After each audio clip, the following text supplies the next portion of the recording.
Good afternoon. I'm Russell Richard. Welcome to Center for Houston's Future Leadership Webcast Series.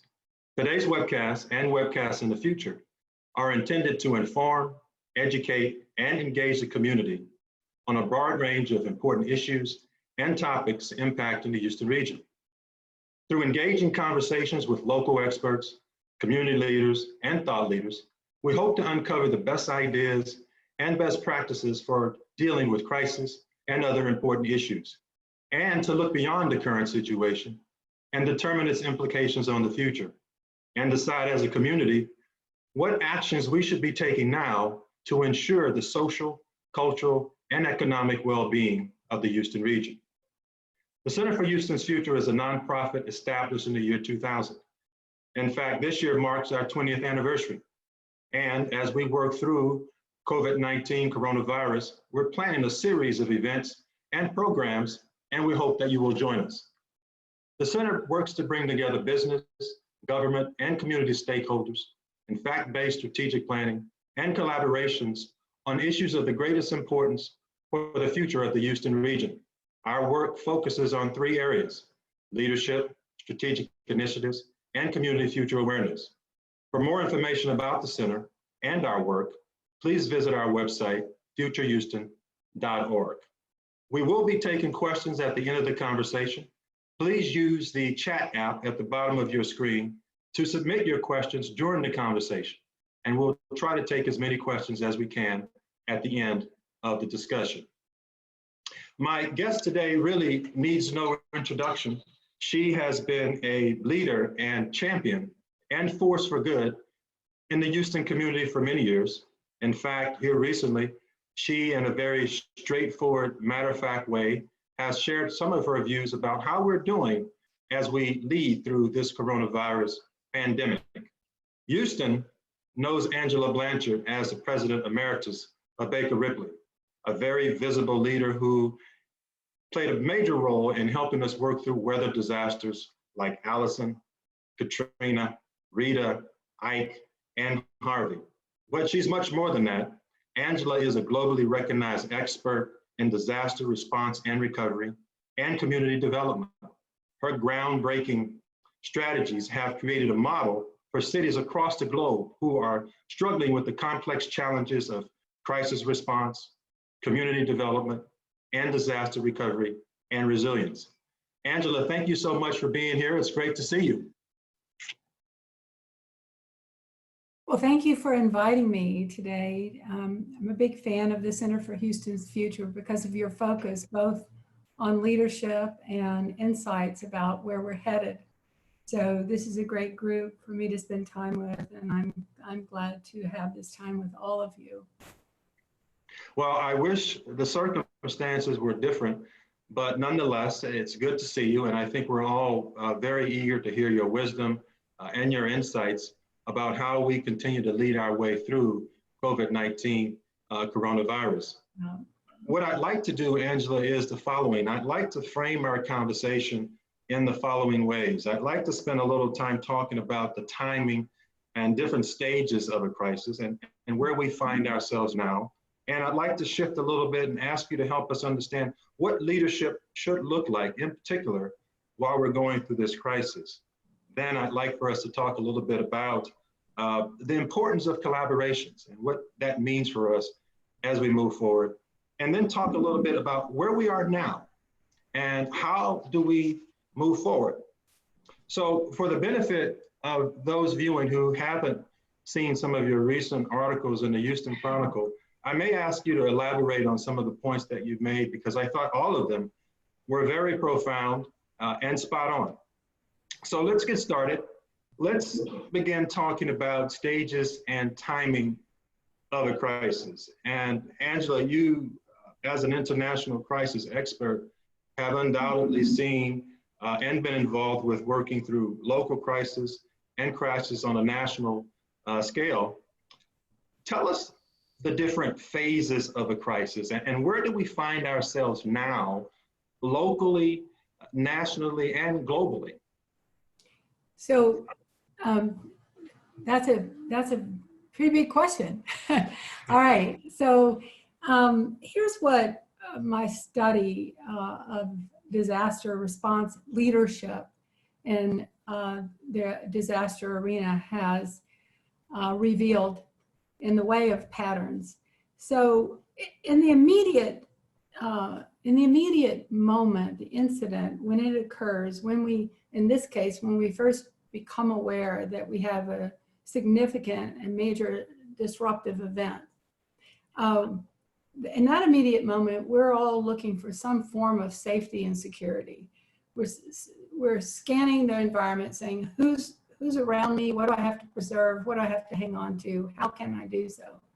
So in that first safety and security, we're looking for some sort of sanctuary.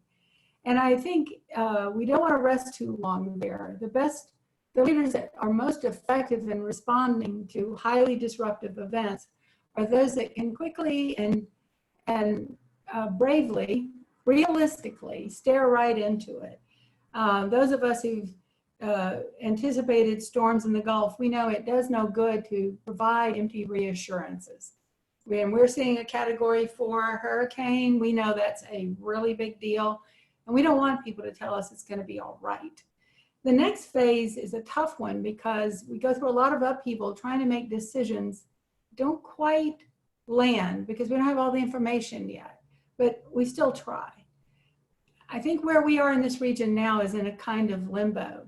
You know, it really very much feels like we're all the afternoon before the hurricane hits when we know it's going to be big and we're a little holding our breath. Again, we shouldn't spend too much time there.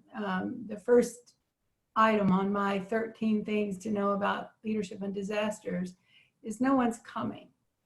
And that's not a message of despair. That's a message that says, this is your disaster, your arena, your city, your county, your region, you own it. So the idea of rescue is really counterproductive.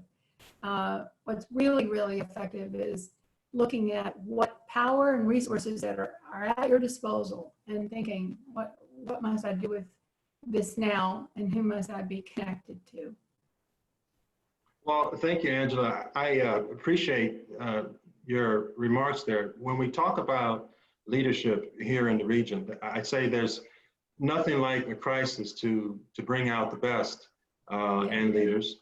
And you, as a leader of Baker Ripley for many years, have been very visible in the community and practiced leadership for a number of years. How do you define leadership, and in good times and in bad? And what should leaders be doing at this time?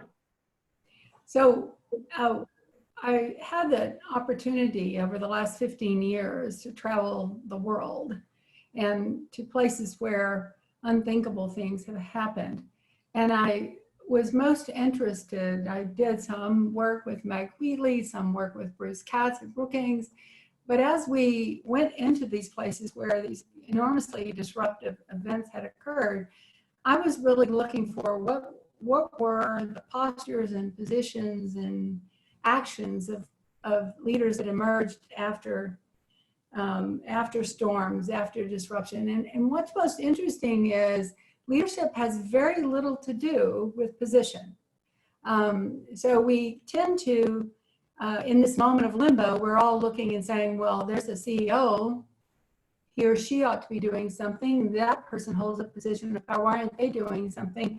But leadership is not tied to position.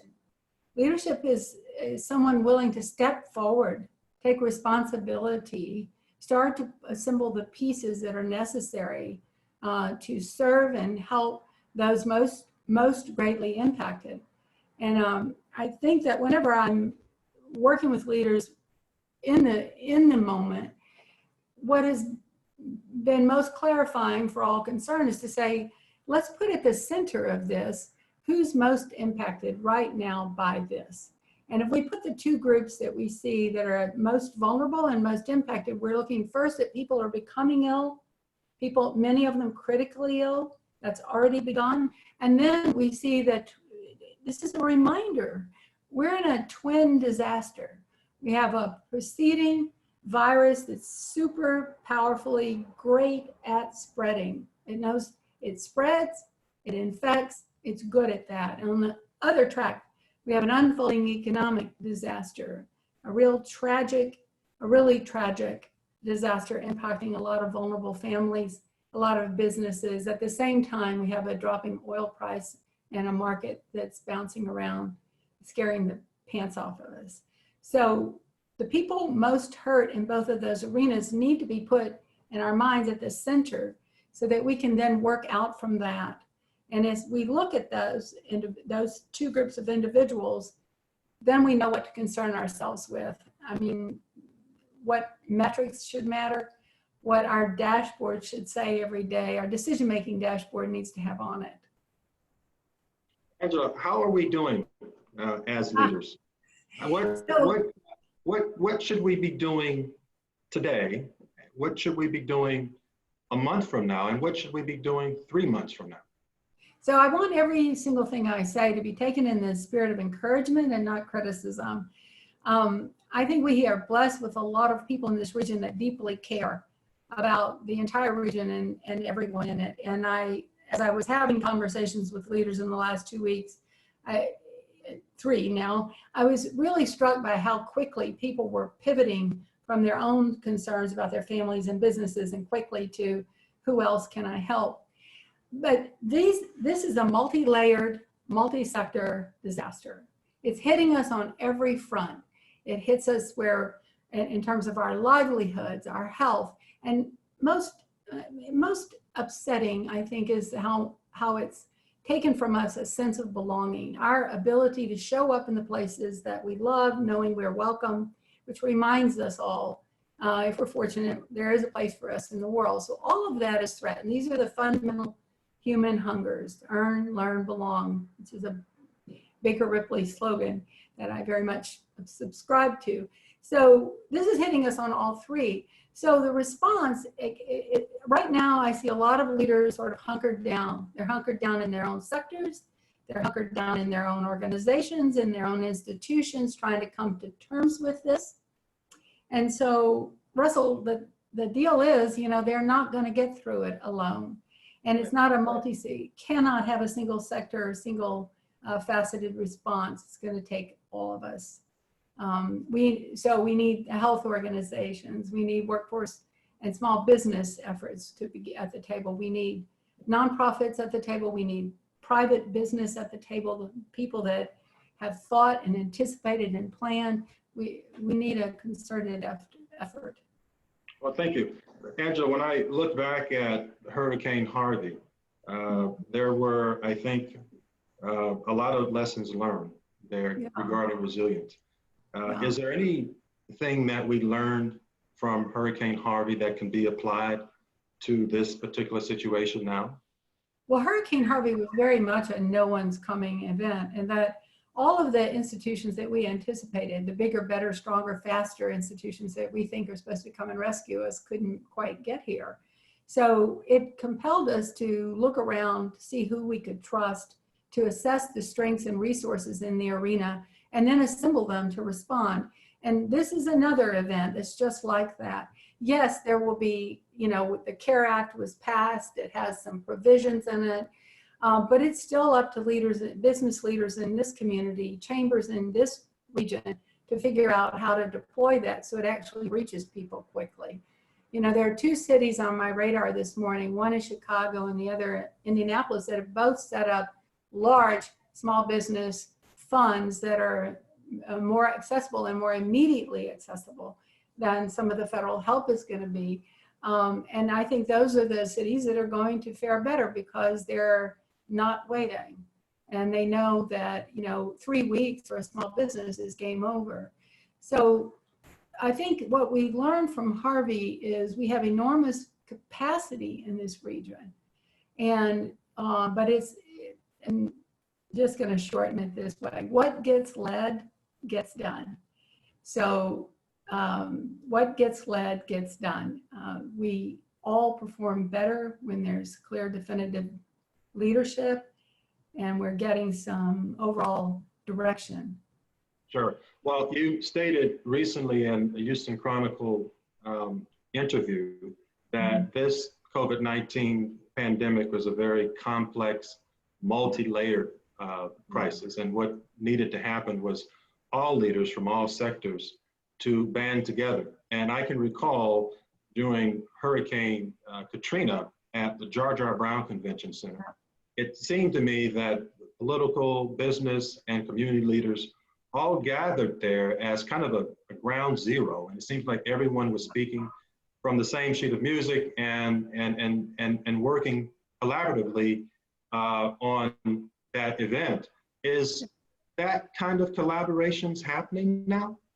Yeah, I think there probably are some, but here, you know, what's hurting us now is everything's invisible. The pain Right. of the people who've gotten an email or a text message that said your job's gone, that pain's invisible.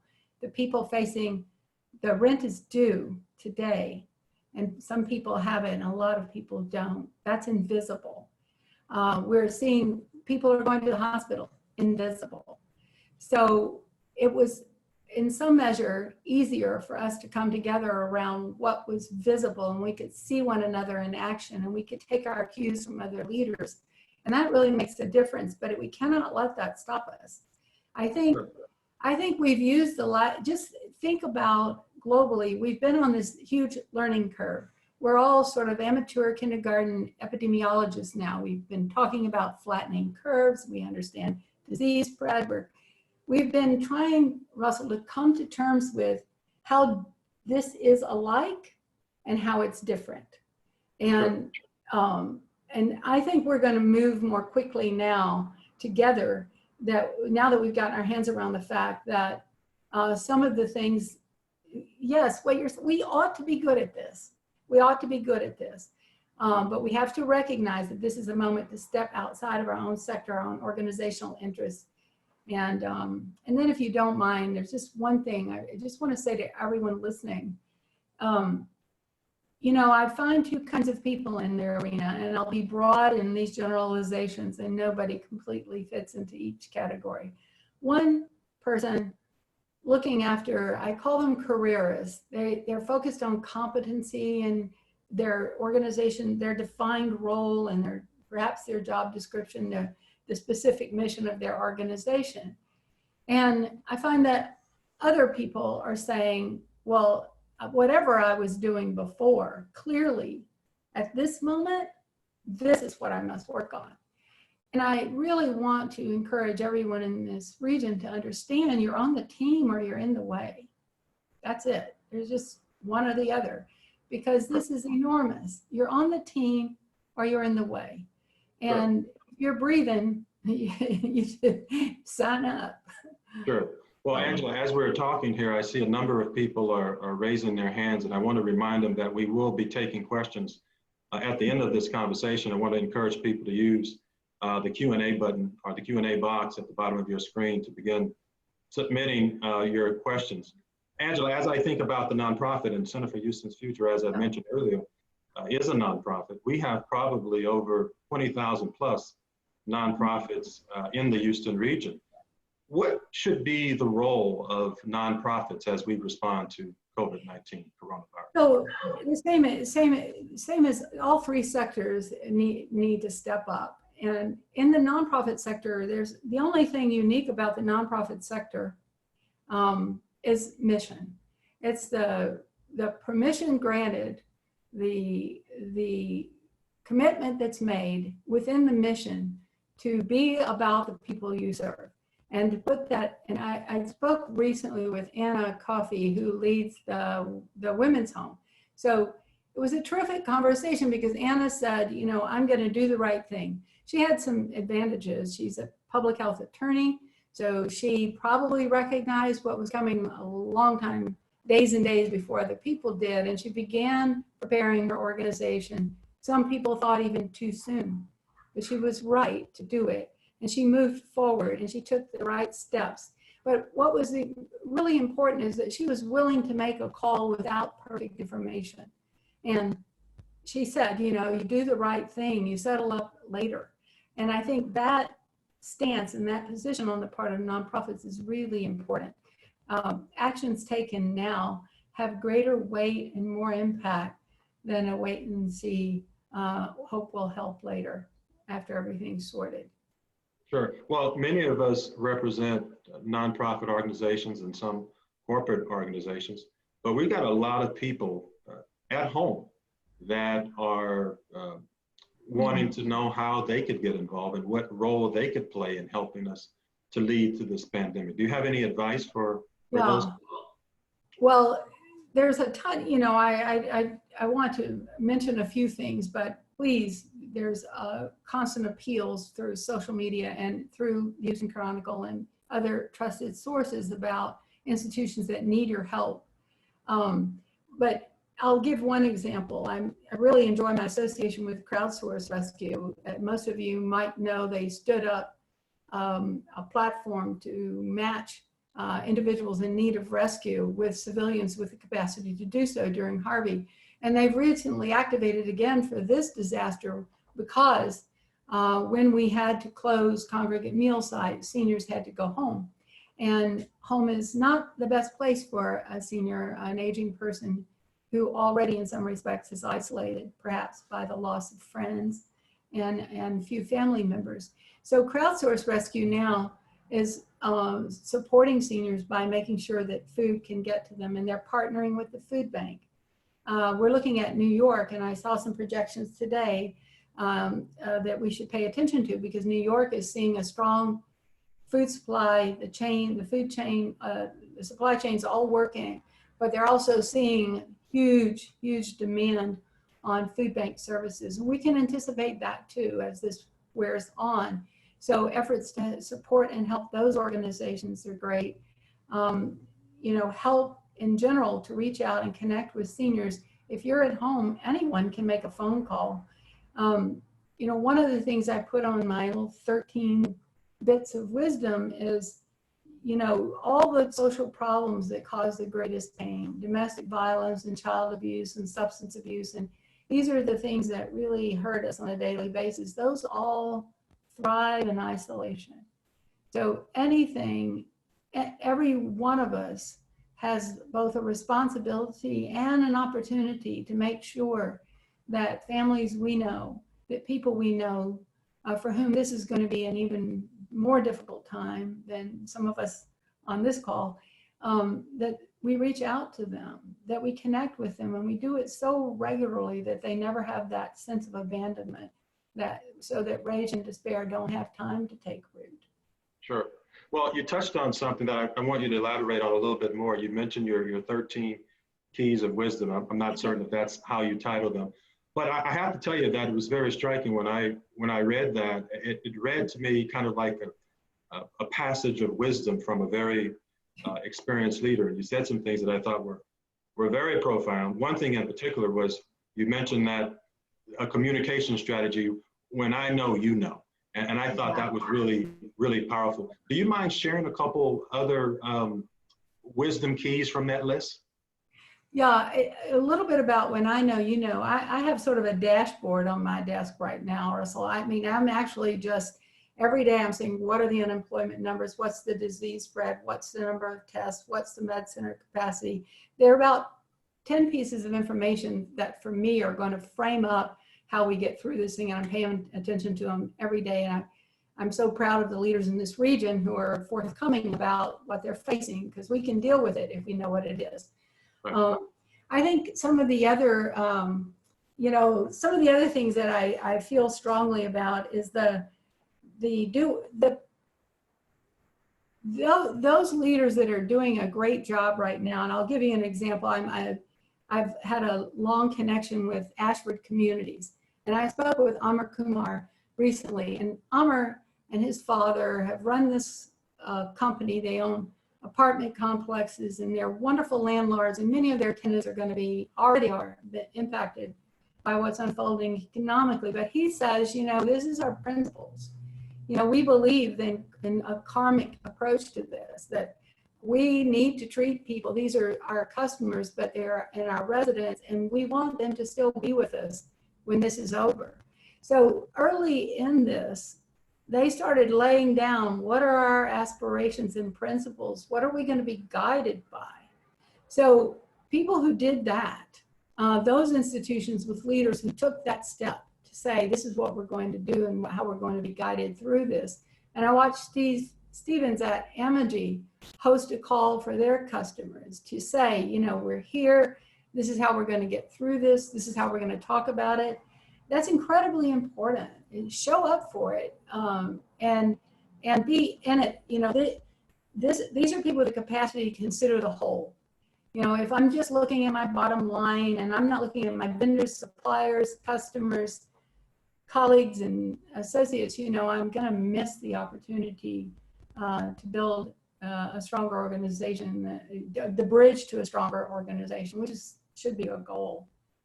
Angela, I want to ask you one more question, and then we'll go to our viewers for some Q&A.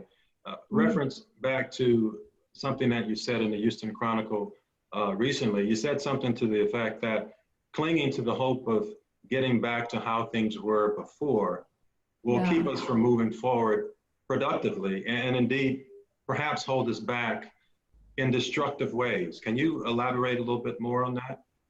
Yeah, so I'll say it a little this way, Russell. I'm accused of being quite blunt on this subject, so I might as well go ahead and be blunt on it. Not everything should be preserved. And one of the things that, you know, I think it's been said by others, we shouldn't waste a good disaster. And disasters break my heart for the human suffering involved. And yet, there are also moments of illumination in which the choices we make every day that largely seem insignificant. We're not face to face with the people impacted by them. Sure. We see them in disasters. It's very stark. Who do we resource? Who do we save? Who do we help? Who do we leave to fend for themselves? So my feeling is this, you know, there's going to be a time when we say, you know, the way we used to do it, we need to let go of that. And a scramble recovery, if we define it as a scramble back to what was, just like after floods and hurricanes, that quick scramble just to rebuild what we had, Harvey, I think, really drilled it into our heads that scramble is not where we should be headed. So in this event as well, we're going to be looking at different new risk factors. We're going to be understanding our supply chains differently. We're going to be examining our partnership relationships with countries and suppliers and cities around the world.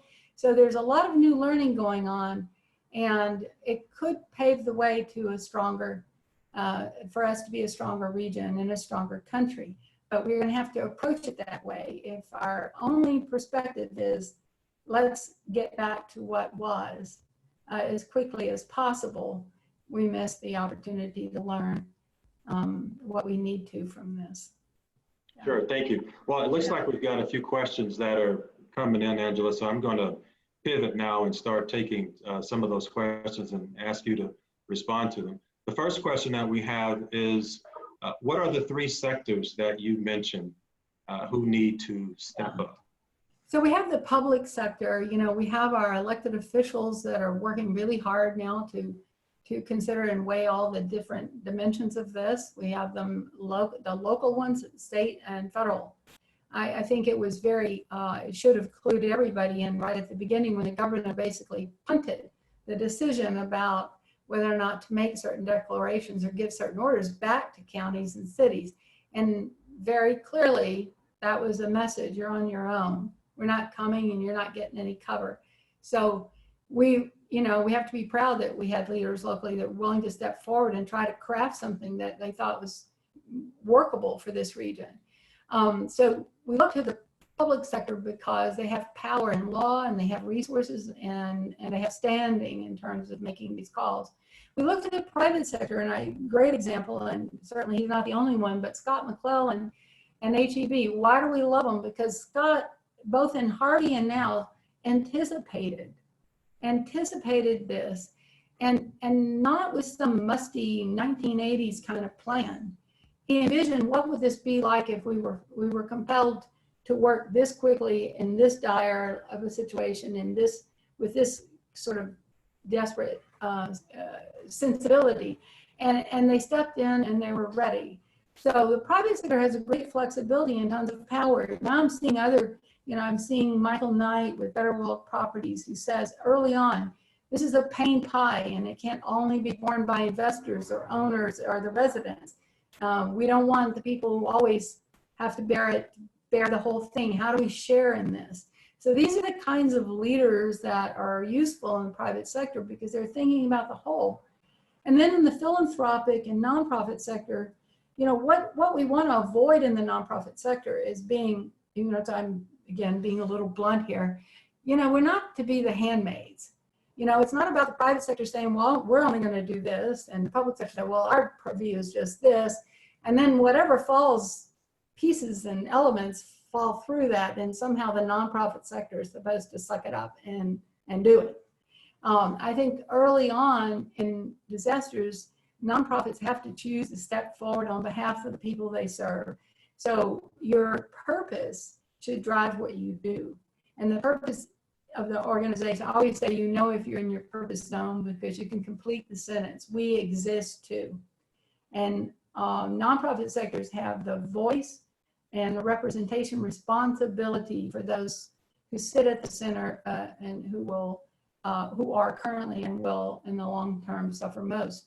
So, those three sectors at the table have all the pieces of what's necessary to try to move us forward. Okay. So my next question is, how might we address the resource overwhelm situation for both leaders and consumers of information? So the resource overwhelm, as in, is that being personally overwhelmed by the circumstances, or is it being, all right, so now this is a really tough thing. Like, I'm fairly tough about when you're in an arena where there's as much suffering as there is now, and we're facing as much uncertainty. Everybody on this call won the human being lottery. You have a roof over your head, access to technology, very likely a modicum of education, and probably some measure of financial stability, even though your job may be up for grabs and threatened. You've had it pretty well, relatively speaking. And I really want to challenge people to say this, wherever you're sitting today, if we can't count on you to do a little extra, we're in really big trouble because there's somebody in a much worse situation. So the overwhelm will come. The definition of a disaster is it exceeds the capacity, our processes and our normal way of doing business. It overtops it. The water comes over the seawall. That's a disaster. So, I guess the bluntest way I can say it is, this is Earth. It ain't heaven. And we face these things, and people, and to further remind you, there are people in the world for whom every day is a struggle for groceries. Every single day is a concern about health and the lack of access to medical care. Every day is a fight for a day, even an hour of schooling for their children. So we're the equal of this, because we're far better resourced than many of the people that have faced far worse than we're facing. Well, my next question is one that I think those in the nonprofit community will really be eager to hear your wisdom on. How might nonprofit organizations now begin to think about their funding stream currently and in the future as we deal with the economic fallout given this crisis?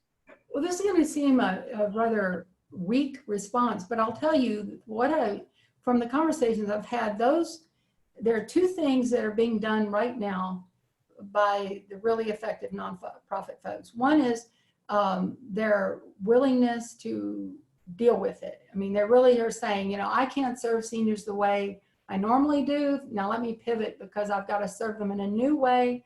And they're totally willing to toss out that, program model that was much beloved and hard fought for and so forth, and substitute something that works right now.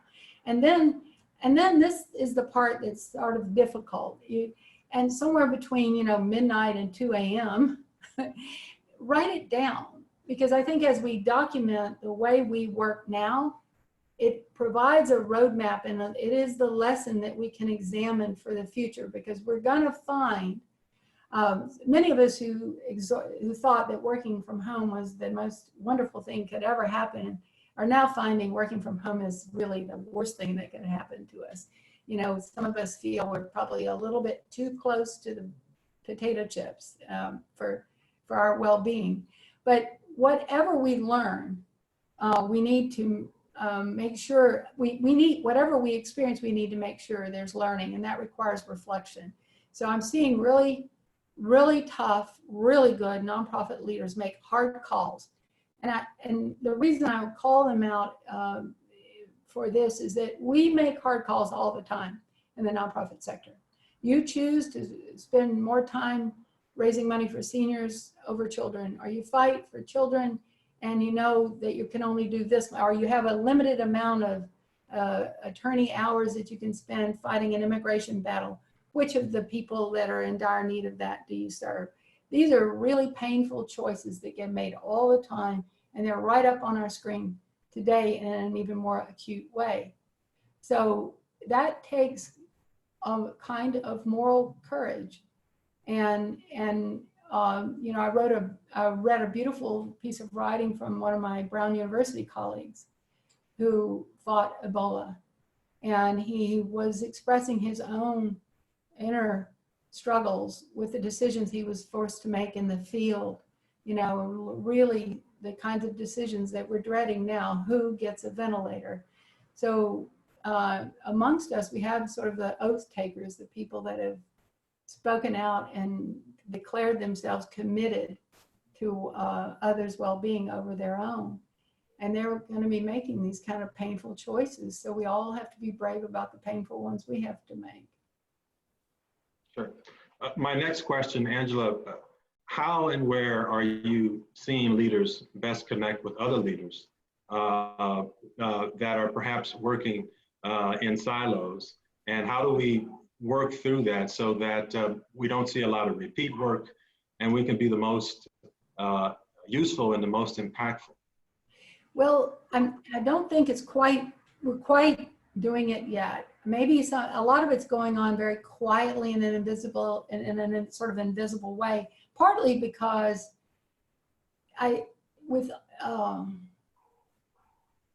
and I have complete empathy for this, the willingness to step forward and say, this is all I know and I'm scared of all the rest.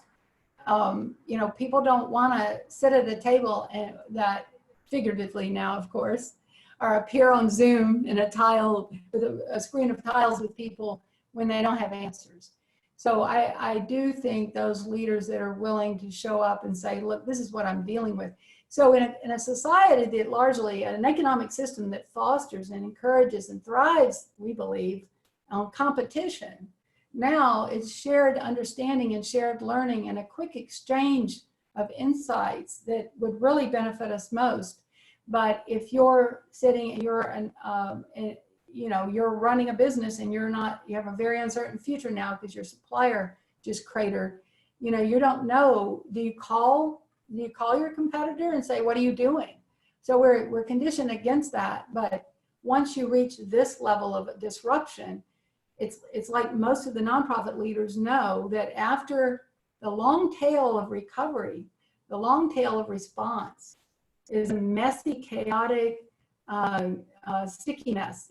Basically it's a lot of people reaching out in new ways and coming together in different structures of decision making and sharing than what we use for normal times. This is a hard step for people to take. I would love to see now, a collection of 12 to 20 institutional leaders, and I speak about institutional leaders because these are people that sit with some degree of authority and control and command over resources and people that can be deployed or tweaked to move in different ways depending on how those economic factors and those health factors unfold over the next few weeks, and a constant flow of information and the 360-degree view of this arena would benefit a lot of us. Our next question, Angela, what are some things that you feel need to fall away or just be eliminated as a result of this crisis? You know, I really don't know yet. But I like to think of what's emerging or what's perking. What can we see the shape and the outline of? And there's already been, of course, talk about we're going to have a different view of risk factors for cities. You know, cities that are global and connected and international and diverse. I mean, these are all strengths, but now we're seeing that you're also the frontline hub for the spread of anything, even the things that we are not so excited to get. So we'll be rethinking what is a risk factor, what does risk look like in a city like Houston. But there are some, and then of course, what are supply chains? How do we build trust and connection so that we believe in that people on the other end of the line and what their relationship will be to us when the unthinkable occurs.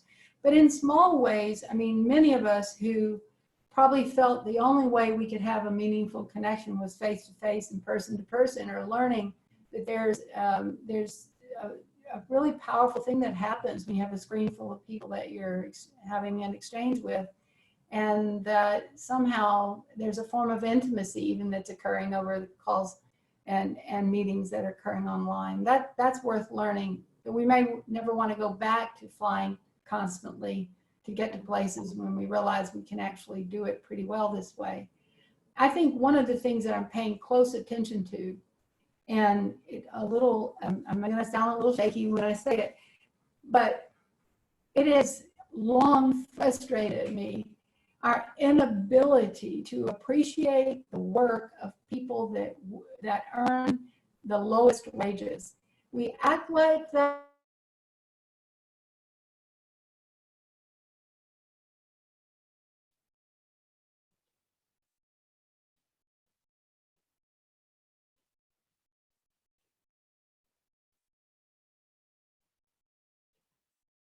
I'm sorry, I've lost connection here. Angela, I can't hear you.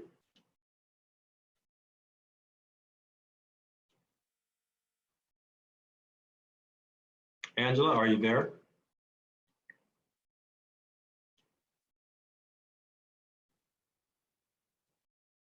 Okay, I think I've lost Angela, but for those of you who are still connected and still viewing, thank you so much for joining us. Angela, thank you so much for giving us your time and sharing your wisdom and insights on how we can continue to work through and lead through this pandemic. I want to say a couple of things about our next broadcast. Our next webcast next week will build on today's conversation and provide an overview of adaptive leadership. Adaptive leadership is a framework that was developed by Harvard University professor Ryan Heifetz that helps individuals and organizations adapt and thrive through challenging times and challenging environments. The principles of adaptive leadership have been used extensively in many settings. A Nobel Prize winner used the concept to settle the Civil War in Colombia, by military who prepare new officers, and by local organizations who are developing civic entrepreneurs. Judy Lee, president of Take Group Consulting, will be our guest next week, and she will share her views on adaptive leadership, and I'm looking forward to that conversation with Judy. Again, to our viewers, thank you so much for being with us. Angela, I think that you're back now. I'm not sure what happened. I lost you. Can you hear me, Angela? Yes, I can hear you. Can you hear me? I can. I just want to, again, thank you so much for being with us today. I think your wisdom and insight have really edified all of us. And I think we could all go forward and be better leaders as a result of it. So thank you so much for everything that you're doing here locally and globally. And I will be following you personally with increased interest. So thank you so much for your support. Take care. And bye to everybody. Goodbye, everyone. We thank you for being with us. Stay safe and be well.